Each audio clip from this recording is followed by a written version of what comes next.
ফিলিস্তিনের মুসলমানদের জন্য এটা এখন সবচাইতে জরুরি। 57টা মুসলমান রাষ্ট্র দুনিয়াতে, আমার তো মনে হচ্ছে যতটুকু এরা যদি শুধু প্রসাব করে দেয় ইসরায়েল ভেসে যাওয়ার কথা। অথচ তাদের মনে সান্ত্বনা এইটাই, এ ফিলিস্তিনের মুসলমানেরা আনাহানু আউলিয়াউকুম ফিল হায়াতিদ দুনিয়া ওয়া ফিল আখিরাহ। এই আয়াত পড়ার পরে মনে হয় ফেরেশতারা ওদেরকে যেন বলছে, চিন্তা করবেন না, আমরা সাথে আছি।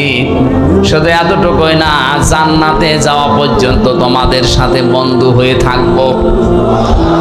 এমন জান্নাতে পৌঁছিয়ে দেব যেখানে যাওয়ার পরে চাওয়ার আগে জিনিস পাওয়া যাবে। এটা আল্লাহর পক্ষ থেকে, দয়াময় মেহেরবানের পক্ষ থেকে এটার মেহমানদারি। আমার ভাইরা, আমরা ঈদের দিন যেভাবে সকালবেলা আনন্দ করলাম, সেমাই খেলাম, মিষ্টি খেয়েছি,